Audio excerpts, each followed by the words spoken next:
হরে কৃষ্ণ। সকল কৃষ্ণ ভক্ত শ্রোতাবিন্দুকে প্রণাম জানিয়ে শুরু করছি আজকের পর্ব। আমরা পড়ছিলাম মোক্ষযোগ, এখন হবে শ্লোক 21। চ্যানেলে নতুন হয়ে থাকলে অবশ্যই চ্যানেলটিকে সাবস্ক্রাইব করে প্রতিদিন গীতা শ্রোতা হয়ে যাবেন, আপনাদের কাছে বিনীত অনুরোধ রইল। শুরু করছি।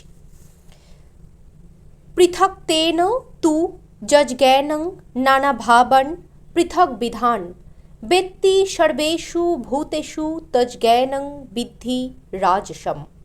অনুবাদ: যে জ্ঞানের দ্বারা সমস্ত প্রাণীতে ভিন্ন ভিন্ন ধরনের আত্মা অবস্থিত বলে পৃথক রূপে দর্শন হয়, সেই জ্ঞানকে রাজসিক বলে জানবে। তাৎপর্য: জড়দেহটি হচ্ছে জীব এবং দেহটি নষ্ট হয়ে গেলে তার সঙ্গে সঙ্গে চেতনাও নষ্ট হয়ে যায় বলে যে ধারণা, তাকে বলা হয় রাজসিক জ্ঞান। সেই জ্ঞান অনুসারে দেহের বিভিন্নতার কারণ হচ্ছে ভিন্ন ভিন্ন রকমের চেতনার প্রকাশ। এছাড়া পৃথক কোনো আত্মা নেই যার থেকে চেতনার প্রকাশ হয়। দেহটি হচ্ছে যেন সেই আত্মা এবং এই দেহের ঊর্ধ্বে পৃথক কোনো আত্মা নেই। এই দেহের জ্ঞান অনুসারে চেতনা হচ্ছে সাময়িক অথবা স্বতন্ত্র কোনো আত্মা নেই, কিন্তু সর্বব্যাপক এক আত্মা রয়েছে যা পূর্ণ জ্ঞানময়, এবং এই দেহটি হচ্ছে সাময়িক অজ্ঞানতার প্রকাশ, অথবা এই দেহের অতীত কোনো বিশেষ জীবাত্মা অথবা পরমাত্মা নেই। এই ধরনের সমস্ত ধারণাগুলিকেই রজগুণজাত বলে গণ্য করা হয়। শ্লোক 22।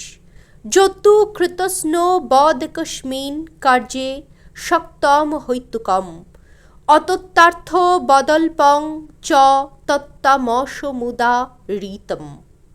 অনুবাদ: আর যে জ্ঞানের দ্বারা প্রকৃত তত্ত্ব অবগত না হয়ে কোনো একটি বিশেষ কার্যে পরিপূর্ণের ন্যায় আসক্তির উদয় হয়, সেই তুচ্ছ জ্ঞানকে তামসিক জ্ঞান বলে কথিত হয়।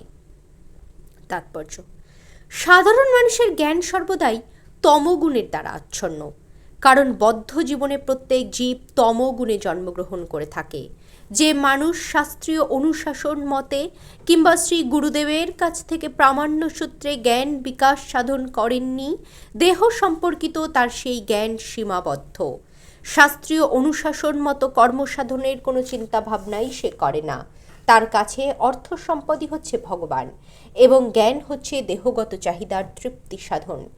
পরম তত্ত্বজ্ঞানের সঙ্গে এই ধরনের জ্ঞানের কোনো সম্পর্ক নেই।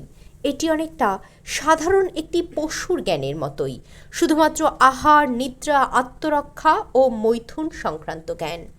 এই ধরনের জ্ঞানকে এখানে তমগুণ প্রসূত বলে অভিহিত করা হয়েছে।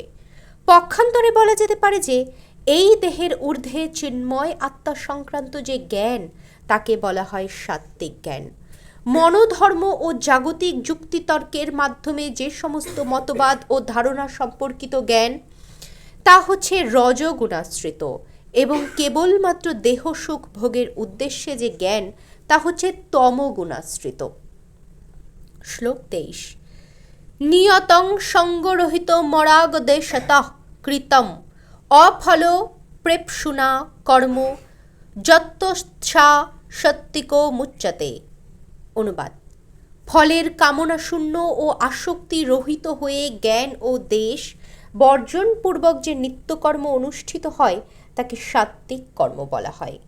তাৎপর্য: শাস্ত্রীয় নির্দেশ অনুসারে সমাজের বিভিন্ন বর্ণ ও আশ্রম ব্যবস্থার পরিপ্রেক্ষিতে বিধিবদ্ধ বৃত্তিমূলক কর্তব্য কর্মাদি অনাসক্তভাবে কর্তৃত্ব বোধ বর্জন করে সম্পাদিত হলে, এবং সেই কারণেই অনুরাগ অথবা বিদ্বেষ মুক্ত হয়ে পরমেশ্বরের সন্তুষ্টি বিধানের উদ্দেশ্যে কৃষ্ণ ভাবনার মাধ্যমে আত্মতৃপ্তি কিংবা আত্ম উপভোগ রহিত হয়ে সম্পাদিত হলে, তাকে সাত্ত্বিক কর্ম বলা হয়।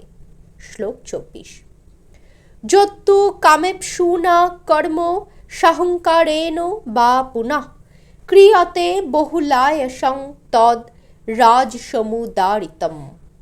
অনুবাদ: কিন্তু ফলের আকাঙ্ক্ষাযুক্ত ও অহংকারযুক্ত হয়ে বহু কষ্টসাধ্য করে যে কর্মের অনুষ্ঠান হয়, সেই কর্ম রাজসিক বলে অভিহিত হয়।